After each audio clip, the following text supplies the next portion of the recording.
11ویں جماعت کے طلبہ و طالبات السلام علیکم۔ آپ کی کتاب گلستان ادب کی جو غزل ہے وہ ہم آج پڑھنے جا رہے ہیں۔ اردو سفر میں آپ کا استقبال ہے، اور آپ کا جو سلیبس ہے اردو میں جو آپ کی آنے والی غزلیں ہیں پہلے ہم انہیں پڑھ لیں گے اور باقی ہم بعد میں پڑھتے رہیں گے۔ تو یہ ہے صفحہ نمبر 131 پہ میر تقی میر کا تعارف، ان کا انٹروڈکشن۔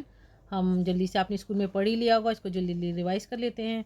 ان کی تاریخ پیدائش ہے 1722 یا 23 اور 1810 تاریخ وفات یعنی date of death. Mir Taqi Mir Agra اکبر آباد میں پیدا ہوئے۔ وہ 10 سال ہی کے تھے کہ ان کے والد محمد علی عرف علی متقی کا انتقال ہو گیا، چنانچہ وہ آگرہ سے دہلی منتقل ہو گئے۔ یہ امپورٹنٹ چیزیں آپ یاد کر لیجئے۔ اپنے سوتیلے ماموں اور اردو کے مشہور شاعر و ادیب سراج الدین علی خان آرزو کے ساتھ قیام رہا اور ان سے علمی و ادبی فیض اٹھایا۔ دہلی ہی میں ان کی ملاقات سید سعادت علی امروہی سے ہوئی، جنہوں نے میر کو اردو میں شعر گوئی کی طرف راغب کیا۔ مطلب یہ جو شاعر ہیں سید سعادت علی امروہی، انہوں نے ان کو شاعری کی طرف وہ توجہ دلائی، انہوں نے ان کے اندر وہ قابلیت دیکھی ہوگی تو انہیں شعر گوئی کی طرف راغب کیا۔ 1782 میں نواب آصف الدولہ کی دعوت پر لکھنؤ چلے گئے اور وہیں مستقل سکونت اختیار کر لی۔ لکھنؤ ہی میں میر کا انتقال ہوا، مطلب زیادہ تر وہ لکھنؤ میں رہے، مستقل سکونت اختیار کر لی یعنی پرماننٹ، پھر وہ وہیں پر رہے۔ میر نہایت پرگو اور قادر الکلام شاعر تھے۔ اردو میں ان کے 6 دیوان ہیں۔ انہوں نے غزل ہی نہیں، شعر کی جملہ اصناف میں طبع آزمائی کی ہے۔ ٹھیک ہے، اصناف کا مطلب ہے الگ الگ قسمیں ہوتی ہیں، جیسے اردو ادب میں نظم میں غزل ہے، نظم ہے، اور رباعی اور یہ ہوتے ہیں نا، سب آپ نے پڑھی ہیں، اس میں انہوں نے طبع آزمائی کی ہے۔ اور قادر الکلام کا مطلب ہے کلام پہ قدرت رکھنا، مطلب ایکسپرٹ ہونا۔ وہ ایک ایسے شاعر اور استاد فن تھے جن کی عظمت کا اعتراف ہر زمانے کے بڑے شعراء اور ناقدین نے کیا ہے۔ مطلب ان کو جو ہے سب نے سراہا ہے، ہر زمانے کے لوگوں نے ان کی تعریف کی ہے اور ان کو مانا ہے کہ یہ بہت اچھے جو ہے شاعر تھے۔ میر کی غزل کو ان کے عہد اور ان کی زندگی کا مرقع سمجھا جاتا ہے۔ ان کی شاعری میں فکر اور فن کے بہت نازک اور لطیف نمونے ملتے ہیں۔ زبان کی سادگی اور بول چال کے انداز میں بھی میر کے یہاں غیر معمولی کشش اور ہنرمندی کا اظہار ہوا ہے، اسی لیے ان کی شاعری عوام و خواص میں یکساں طور پر مقبول ہے۔ اور یہ ان کی خصوصیات لکھی ہوئی ہیں، مطلب ان کی شاعری میں کیا کیا ہے، فکر ہے، فن کے نازک اور لطیف نمونے ہیں، اور زبان کی سادگی ہے، بول چال کے انداز میں بھی کشش ہے، جس کی وجہ سے وہ ہر عام اور خاص لوگوں میں برابر جو ہے مقبول ہے۔ چلیں اب غزل کی طرف آ جاتے ہیں، جلدی سے اس کو پڑھ لیتے ہیں، بہت آسان سی ہے، ریڈنگ کر لیتے ہیں۔ جس سر کو غرور آج ہے یا تاجوری کا، کل اس پہ یہیں شور ہے پھر نوحہ گری کا۔ آفاق کی منزل سے گیا کون سلامت، اسباب لوٹا راہ میں یا ہر سفری کا۔ زندہ میں بھی شورش نہ گئی اپنے جنوں کی، اب سنگ مداوا ہے اس آشفتہ سری کا۔ لے سانس بھی آہستہ کہ نازک ہے بہت کام، آفاق کی اس کارگہ شیشہ گری کا۔ ٹک میر جگر سوختہ کی جلد خبر لے، کیا یار بھروسہ ہے چراغ سحری کا۔ چلیں یہ الفاظ معنی اگر ہم سمجھ لیں گے نا تو ہمیں غزل اچھی طرح سے سمجھ آ جائے گی۔ جیسے کہ تاجوری کا مطلب ہوتا ہے تاج سے بنا ہے بادشاہت، صاحب تاج ہونا، ٹھیک ہے۔ غرور کا مطلب ہوتا ہے فخر، گھمنڈ ہونا۔ نوحہ گری کا مطلب رونا، ماتم کرنا۔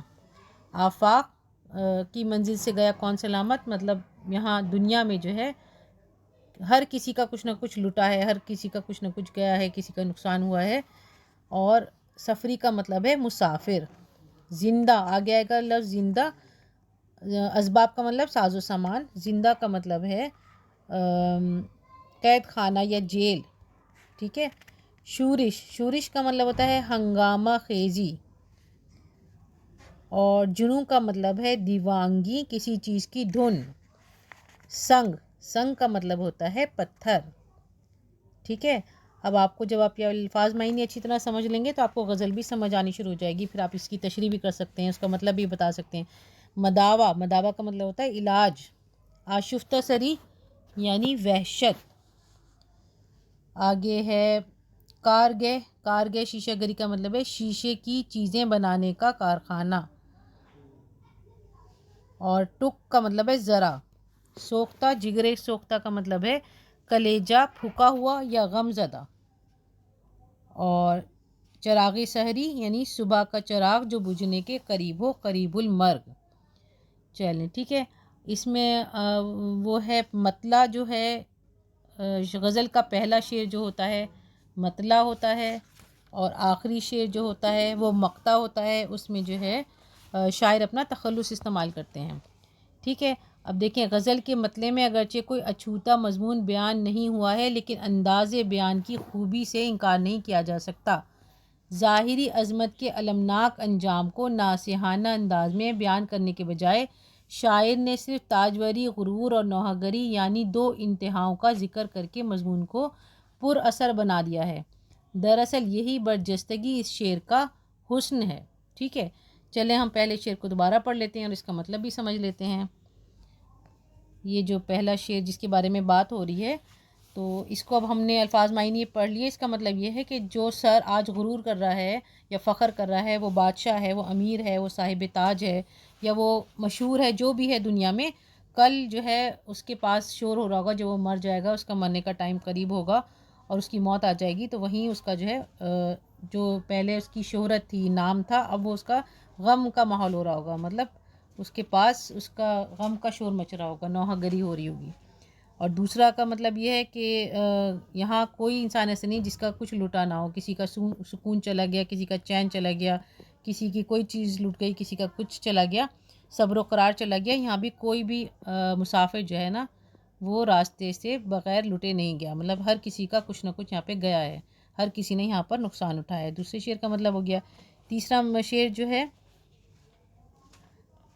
اس میں یہ شاعر یہ کہہ رہے ہیں کہ جیسے اگر کوئی بہت ہی زیادہ ویسا انسان ہو جس کو کہتے ہیں کہ اس پہ دیوانگی ہے یا کسی چیز کی دھن سوار ہے اور اس کو کچھ بھی بات سمجھ میں نہیں آ رہی ہے، اسے پاگل یا دیوانہ سمجھ کے جیل میں ڈال دیا جائے، قید خانے میں ڈال دیا جائے، اور تب بھی اس کا جو ہے علاج نہ ہو پائے، تو ایسا لگتا ہے کہ اس کا علاج آخری یہی ہے کہ اس کو پتھر مار کے مار دیا جائے، مطلب سنگ اس کا جو ہے آخری علاج ہے، پتھر ہی اس کو ختم کر سکتا ہے، وہ اس کی دھن ختم ہونے والی نہیں ہے۔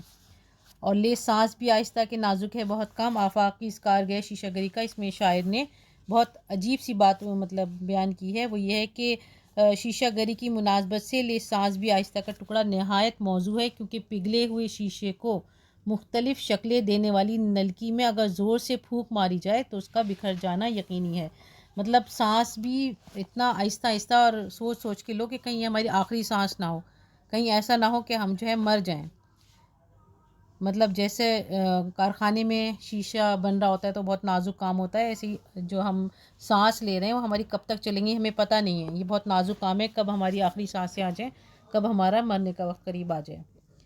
اور لاسٹ والا جو شعر ہے اس میں جو ہے یہ ہے کہ بہت زیادہ غم اٹھا لیے، بہت جگر ہمارا پھٹ گیا، غم زدہ ہو گیا، پھک گیا بالکل، اور اب جو ہے ساری زندگی ساری عمر ایسے ہی ہو گئی غم اٹھاتے اٹھاتے، اب تو اس کا کچھ بھروسہ نہیں کہ کب یہ بند ہو جائے، ابھی اس کا حال ایسا ہے جیسے پوری رات جیسے چراغ جلتا ہے اور صبح اس کا بجھنے کا ٹائم ہوتا ہے، جیسے صبح ہوتی ہے تو وہ بجھ جاتا ہے، تو اب اس کا کچھ بھروسہ نہیں کہ اس کی زندگی کتنی باقی رہ گئی ہے۔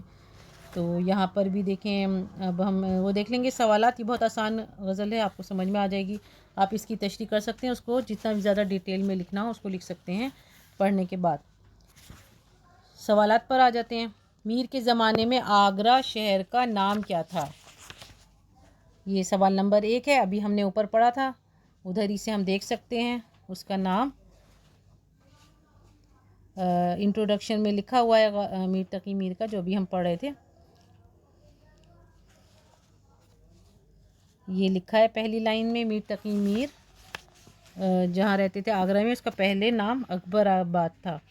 غزل کے مطلع میں آج اور کل سے کیا مراد ہے؟ سوال نمبر 2 ہے، غزل کے مطلع میں آج اور کل سے کیا مراد ہے؟ یہ اس غزل کے مطلع میں آج اور کل سے یہ مراد ہے کہ جو اب حال ہے ہمارا، جو ہم زندہ ہیں یا مشہور ہیں یا بادشاہ ہیں یا ہمارے سر پہ تاج ہے، جس کا بھی ہے ایسا معاملہ، وہ کل یعنی جو آنے والا زمانہ ہے اس میں وہ جب اس کی موت قریب آئے گی تو اس کے پاس جو ہے غم چھایا ہوگا، شور ہو رہا ہوگا، اس کی موت کا غم منایا جا رہا ہوگا۔ اس سے مراد یہ ہے کہ ایک زمانہ جو اب چل رہا ہے اور ایک زمانہ آنے والا۔ غزل کے مطلع میں اچھا تیسرا سوال ہے، آفاق کی منزل سے گیا کون سلامت میں، آفاق کی منزل کے کیا معنی ہیں؟ آفاق کی منزل کا مطلب یہ ہے کہ دنیا میں جو ہمارا سفر چل رہا ہے، دنیا میں جو ہماری زندگی گزر رہی ہے، اس میں جو ہے ہر کسی کے ساتھ کوئی نہ کوئی ٹینشن ہے، کوئی نہ کوئی پریشانی ہے، کوئی نہ کوئی الجھن ہے۔ سوال نمبر 4، مقطع میں لفظ ٹک استعمال ہوا ہے، آج کل اس لفظ کے بجائے کون سا لفظ استعمال ہوتا ہے؟ پہلے زمانے میں یہ ٹک استعمال ہوتا تھا، اب اس کا مطلب ہوتا ہے ذرا، اب لوگ ذرا بولتے ہیں۔ ٹھیک ہے، یہ غزل کمپلیٹ ہو گئی ہے، آپ جلدی سے اس کی تیاری کر لیجئے اور اپنے آگے کے اسباق کو دیکھنے کے لیے اردو سفر کے ساتھ رہیے۔ اللہ حافظ۔